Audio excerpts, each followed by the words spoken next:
What's up, guys? Welcome back to Newswave. Over the last 24 hours or so, game key cards have been a huge talking point online. A lot of that coming from that survey that was going around from Nintendo, and people were trying to get everyone to fill it out. Well, there's also something else going on that seems to amount to the idea that other cartridge sizes are in development. Well, we'll see where that's coming from here today. Also, we are going to be talking about Rare and their 40th anniversary with a couple of different ways they're celebrating. One includes a new controller that's a first time actually for 8-Bit Do. And we'll also be taking a look at some apparent details for the PlayStation 6 and how Sony seems to be trying to get back to a price point that they had with the PlayStation 5 in 2020. All of that and more. Guys, if you enjoy these videos, make sure you hit that like button. Helps out a ton. And if you're new here to the Spawn Wave channel, make sure you subscribe down below. And of course, members for the channel do get Newswave early. If you would like to learn more about that, click the join button or link in the description down below. And we're going to start today with Ben Studios, who put out a very strange message on their account. You can see it's an emoji with the monocle, like they're looking at something, or they're trying not to be suspicious by sending out a tweet with a monocle. Okay, anyway, this has naturally led to all kinds of speculation, amounted to more than 500,000 views immediately, it seems like. And the first thing people are jumping to is, of course, an Xbox port of Days Gone. It's possible. Like, clearly it can happen, as we're seeing Helldivers 2 make the jump. You never know, right, at this point. Days Gone, Xbox. Okay, I think, though, the most likely scenarios I would throw out there, something for Gamescom. I mean, you can take any guess then, but maybe something with PlayStation Plus Extra or Premium. Especially with Premium, you can go into their back catalog, grab a PlayStation, PSP, a PS2 game, and throw it in there, or just something, I guess, for extra tier. That's sort of where I'm thinking right now, but who knows at this point. PlayStation's been making all kinds of strange moves, like that Helldivers 2 Xbox announcement, so you never know, but apparently keep an eye on Ben Studio. They're up to something. Also, we got our first look at that Virtua Fighter project from RGG and Sega with Combat, and you can see it here. There's no music or anything. I mean, the only sound effects legitimately are punches and kicks getting thrown back and forth. And, you know, the thing with Virtua Fighter is they've said that they're trying to make it more grounded. You're not going to have as much supernatural stuff happening here. And I think the biggest part there would be impact. So the punches and kicks, everything has to feel very impactful, like it's very meaningful. And I think for the most part, again, this is the first combat gameplay look.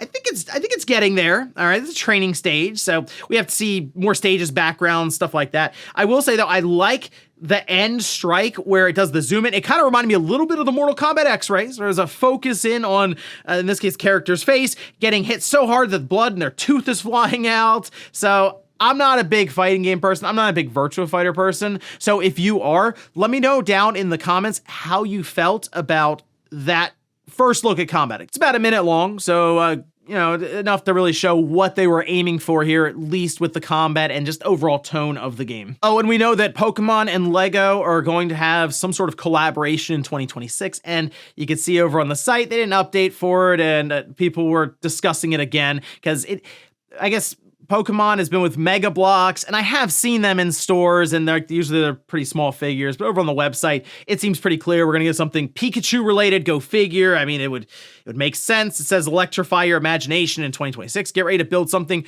we've never built with Lego bricks before, which I guess could just be Pokemon stuff. It could be Pikachu. Sure, there you go. That would make sense.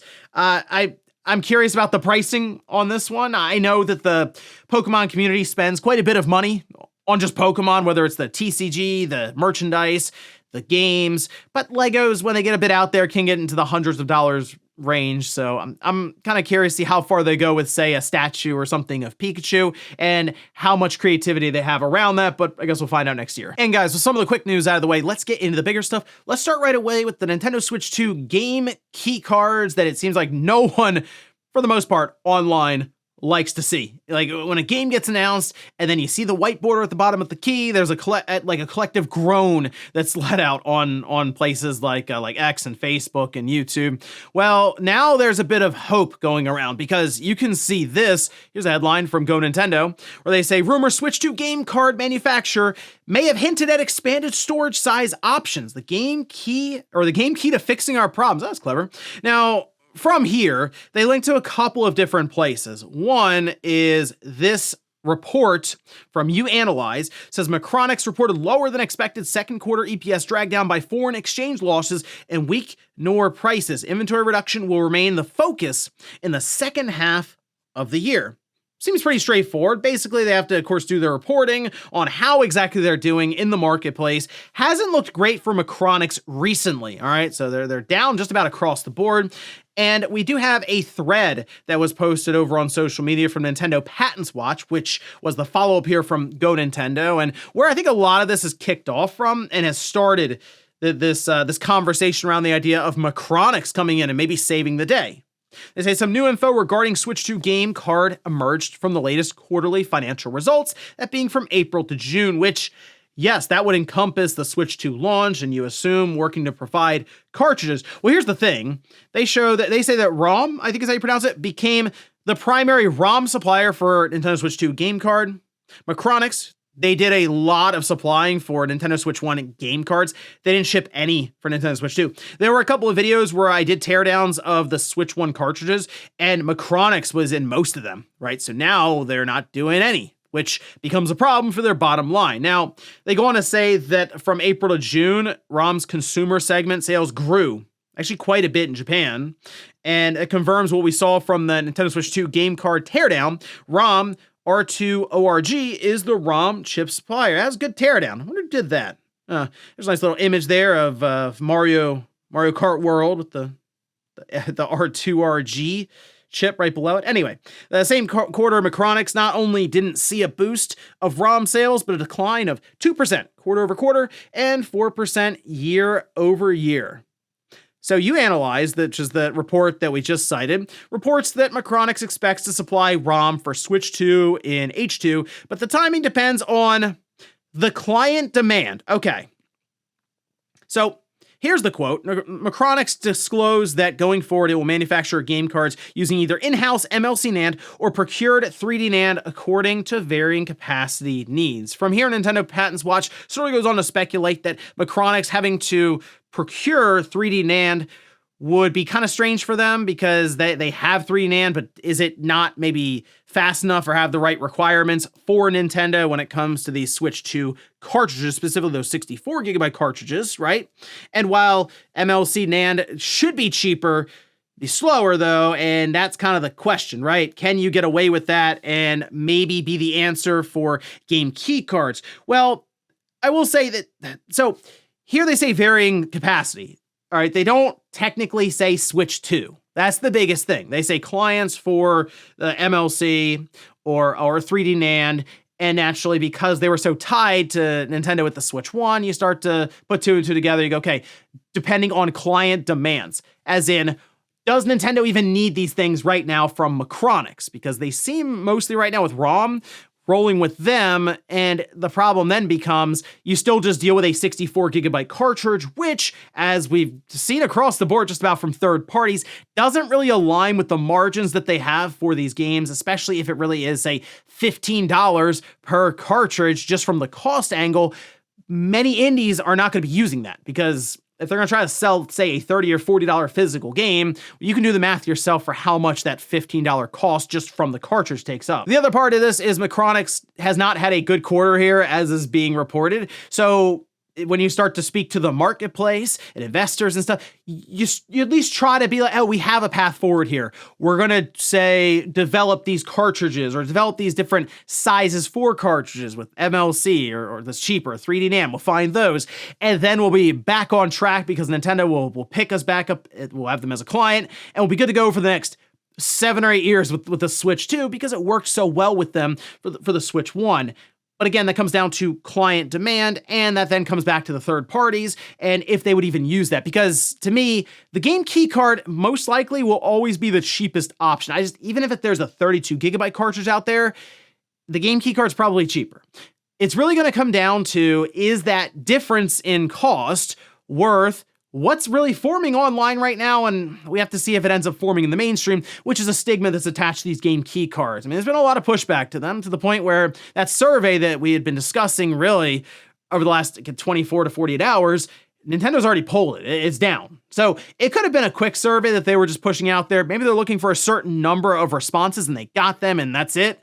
and maybe they thought it would run longer, but clearly it got picked up online, almost went somewhat viral, and I'm sure they got hit with a lot of traffic, and they said, you know what, that's all we really needed to hear. And I guess the question would be, what would Nintendo do with that data, considering they don't use game key cards, they just use the 64 gigabyte cartridge as they have with Mario Kart and Donkey Kong? Well, that would be at least something they can show third parties when it comes to trying to convince them to buy the 64 gigabyte carts from them, because that's kind of been the idea, is to eventually get more and more third parties on board. So you order more of these 64 gigabyte cartridges in bulk, and in turn making them cheaper. So as much as I would like to tell you that what we're seeing right now is Macronix coming in to save the day, this just seems more like them trying to save face when it comes to the investor side, and just trying to say they have a plan. And part of that would be to solve the game key card problem, which, hey, I mean, that is part of the free market. It's like, hey, can you solve this problem? Then go ahead and do it, and you'll get back on track. So we'll see if maybe that's enough for them to push forward and get a deal done with Nintendo. If Nintendo, of course, wants it at all, because it's always going to come down to the third parties, and this game key card's been introduced, and at least up to this point, the vast majority of them have no problem abusing the game key card constantly for their releases. Next up, let's talk about Rare and their 40th anniversary. It's crazy to think it's been 40 years of Rare, and they're much different now than they were, say, back during the Nintendo 64 days, which I think is when many of us really became aware of them, because they just went on a legendary run of releases. And then they got sold over to Microsoft, and well, they went on to make Sea of Thieves. Anyway, we did have a few releases to go alongside of the 40th anniversary, which, for example, new animated background you can download for your Xbox. There's a lot going on here too. Tom Warren shared like kind of a video of it in action. And I mean, you can see Banjo dead center. Maybe it's the art style that was throwing me off. Kind of has like this, I don't know, this Cartoon Network Ren and Stimpy sort of look to it. I don't know if I would necessarily put this on my background for the Xbox, although I'm kind of boring. I just have like the Xbox OG kind of anniversary looking background. I think it looks pretty cool. But for Rare fans, I mean, there's a lot going on in the image, a lot of Easter eggs, a lot of characters. So I don't know, kind of cool for Rare fans there. Anyway, we also have an Evercade release. Okay, this is kind of cool. It's one of those compilation cartridges that they have. So it's going to be priced at $30. It will have 12 games, and this mainly covers the studio's early years. Here's a list of games that VGC has on their website. I mean, there's Attic Attack, Gunfight, Jetpack. Let's see, we have Cobra Triangle, RC Pro-Am, Conker's Pocket Tales, was that the Game Boy one? Battletoads and Battletoads Arcade. Pre-orders are up in September. It'll release in November. This would be for like the Evercade, the handheld, and they also have like the home console system.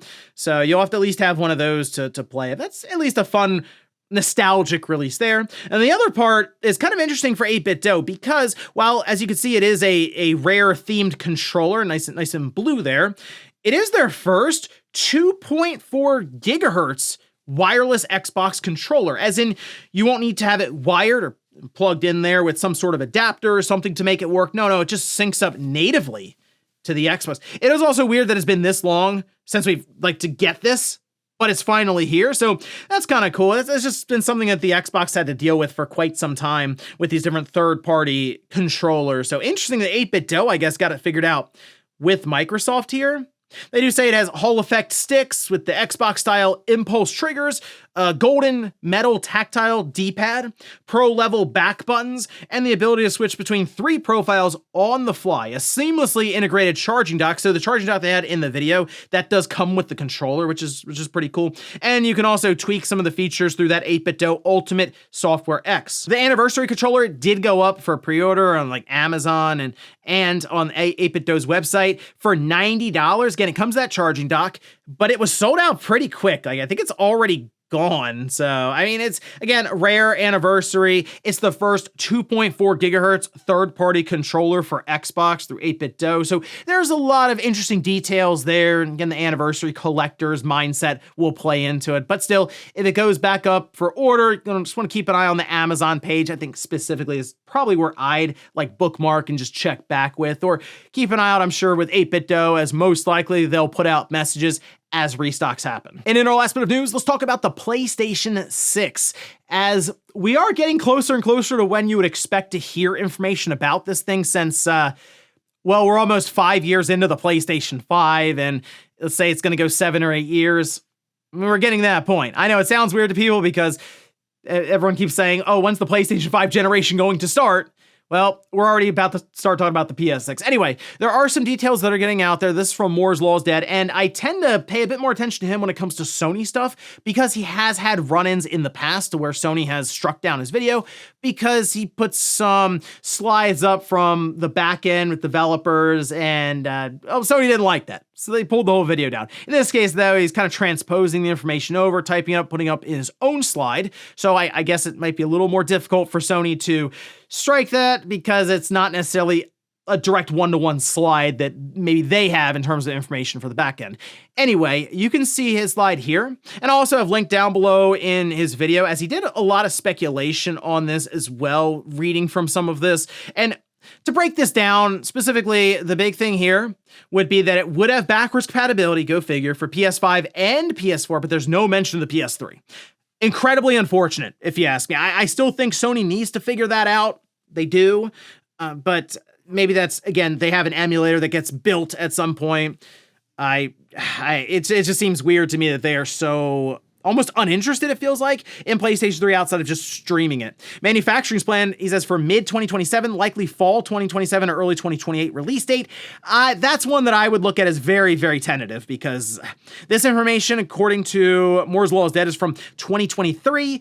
That is something that would probably have a massive window in terms of when they'd be able to release it, as those plans change constantly. 160 watt total board power, 8 Zen 6 or later cores, 40 to 48 RDNA 5 compute units, and we have GDDR7. Rasterization performance estimated to be 3 times PS5. Apparently that's about twice the overall raw power of the PS5 Pro is what some are estimating here.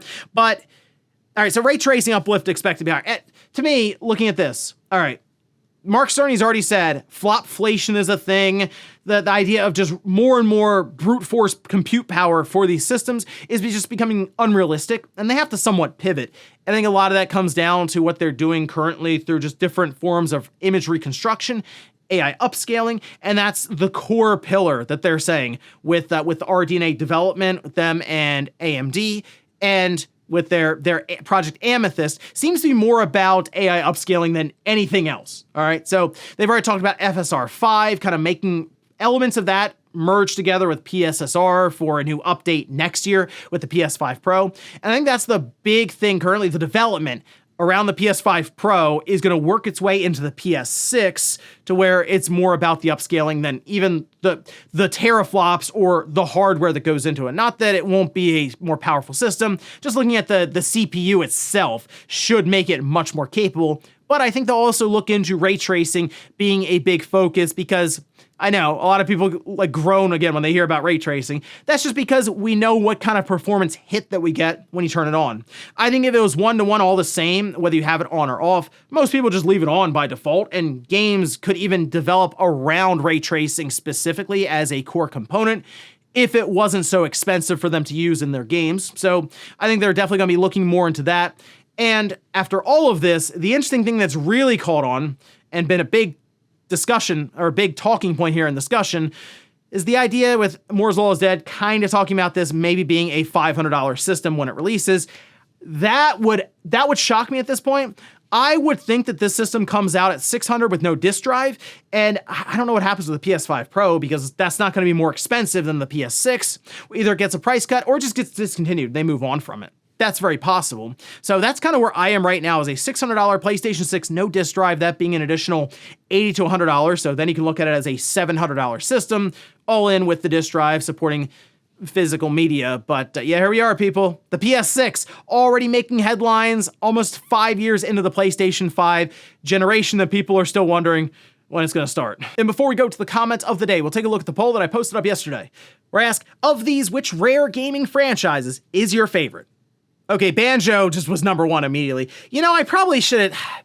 I feel like if I left Banjo out, which is the most obvious that people look at rare for, and put Conker in there, a lot of people would have called for Banjo, but it would have made this poll maybe a little more interesting. I did see people calling for Conker, though, in the comments, so shout out to them. Perfect Dark was number 2. sad times there for the Perfect Dark fans. Hey, Killer Instinct, there was 3. And wow, 6% for Sea of Thieves. That's supposed to be like this incredibly popular, you know, live service game from it's like their most successful game. Maybe it's just because there's not like an obvious mascot for it, I guess, like a character. Banjo has it, Conker has it. Killer Instinct kind of has it, right? Perfect Dark obviously does. Maybe that's what it is. I'm not sure.